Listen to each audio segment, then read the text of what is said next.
Every year, people spend money trying to kill plants that may actually be some of the most useful foods growing around them. Not because they are dangerous, but because most people were never taught what they are. The Bible reminds us that God gave plants for food and causes food to grow from the earth. Sometimes what we call a weed may be something our ancestors would have valued. Today on Biblical Health with Jesus, we are counting down 10 backyard weeds that are actually powerful superfoods.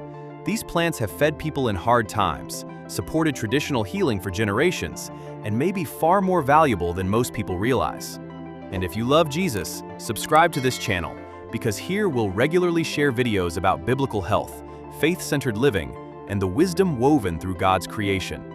And while you watch, tell me in the comments which weeds plant surprises you the most. So let's begin. Number 10. Red clover. Red clover is one of those plants most people ignore unless it starts taking over the lawn. But for generations, it has been valued as more than a wild flower. The blossoms are often used in teas, and the young leaves can also be eaten.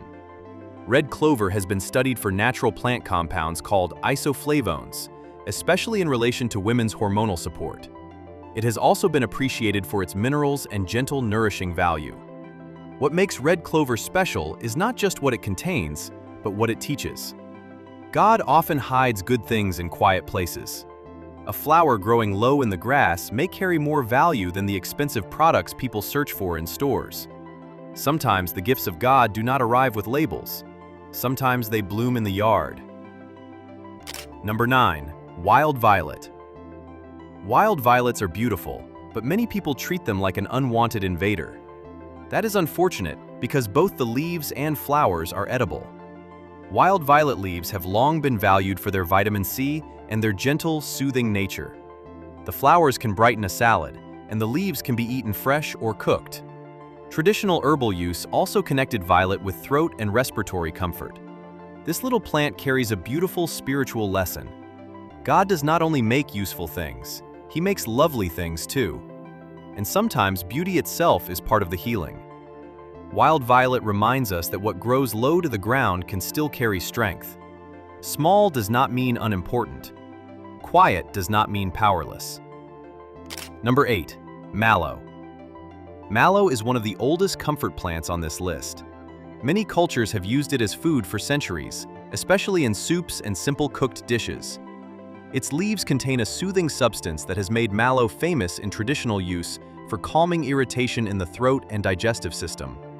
The leaves can be cooked like spinach, and the plant has long been appreciated as a gentle, nourishing green. Mallow teaches us that not all healing comes through force. Some healing comes through softness. Some healing comes through covering what is inflamed and giving it rest. That is part of God's mercy too. He does not always heal with power that shakes the earth. Sometimes He heals with quiet comfort, one simple meal at a time. Number 7. Curly dock. Curly dock grows along roadsides, field edges, and disturbed ground. Most people have seen it many times without knowing its name. The young leaves can be eaten when they are tender, and for generations people have used curly dock as a wild green. It has often been valued as a mineral-rich plant, especially in traditional use connected to blood building and digestion. The root has also had a long place in old herbal practice. Curly dock is strong, tart, and earthy. It is not a delicate plant, and that is what makes it powerful. Some of God's gifts are not soft and sweet. Some are built for hard seasons. Some come with the kind of strength you only learn to value when life gets difficult. Curly dock reminds us that provision can grow even in rough soil. Number 6. Wood sorrel. Wood sorrel is often mistaken for clover, but once you taste it, you know the difference. Its bright, tart flavor makes it one of the easiest wild plants to remember. Foragers have enjoyed wood sorrel for generations as a refreshing trail snack. It has been appreciated for its vitamin C and for the way it brings a fresh, lemon-like taste to food. Small amounts can be added to salads, teas, or dressings. Wood sorrel feels like one of those little surprises God tucked into creation. It is humble, it is refreshing, and it wakes up the senses right away. Not every blessing is heavy and dramatic. Some blessings are light, bright, and just enough to lift the heart in the middle of an ordinary day. Number 5. Garlic mustard. Garlic mustard is a strange case. In many places, it is considered invasive. People pull it out by the handful. And yet, it is also edible. Its young leaves have a sharp, peppery flavor, something like garlic mixed with mustard greens. Plants in this family have been studied for natural compounds that may support the body's defenses, and garlic mustard has also been valued for vitamins and strong flavor. This plant teaches an unusual lesson. Sometimes the thing we are so eager to remove still holds value. Sometimes what spreads wildly can still be used wisely. Sometimes God can bring usefulness out of what seems inconvenient. Garlic mustard is a reminder to look twice before throwing something away, whether in the garden or in life. Number 4. Stinging nettle. Stinging nettle is probably the plant on this list that makes people back away the fastest. One touch is enough to understand why. But once nettle is dried or cooked, the sting is gone. What remains is one of the most respected wild greens in traditional food and herbal use. Search results describe nettle as rich in vitamins A, C, and K, along with iron, calcium, magnesium, and protein. It has also been studied in areas like allergy support and urinary health. That is remarkable for a plant most people fear. Nettle carries a spiritual message too. Some blessings require careful handling. Some good things come hidden behind discomfort. Some gifts of God ask us to slow down, learn, and approach with wisdom. Nettle reminds us that fear can make us miss nourishment. Number 3. Lamb's quarters.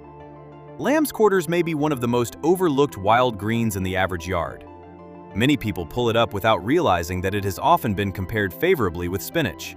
It has a mild flavor, cooks well, and has been used as food across cultures for generations.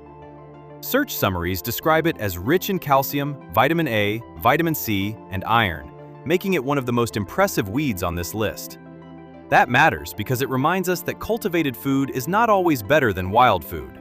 Sometimes what grows freely is stronger than what is sold. Sometimes the earth is still giving more than we notice. Sometimes God places provision in places we do not expect. Lamb's quarters is a humble green with a powerful message. Do not overlook what God keeps growing near you. Number 2. Purslane. Purslane is one of the most remarkable weeds in the garden. It hugs the ground, spreads quickly, and survives heat that destroys other plants. Search results widely describe purslane as one of the richest green plant sources of omega-3 fatty acids. It is also valued for antioxidants, vitamins, and minerals. People in some cultures have eaten it for generations in salads, yogurt dishes, and cooked meals. That makes purslane far more than a weed. It is a gift many people have forgotten, and maybe that is the lesson. Truth does not become less true just because modern culture stops noticing it. What nourished people before can still nourish people now. What God made useful does not lose its value because people fail to recognize it. Purslane keeps returning, and maybe that persistence is part of its message. Number 1. Dandelion.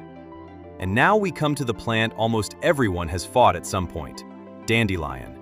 People spray it, dig it out, and call it a nuisance. Yet dandelion keeps coming back. Maybe because it was never just a weed.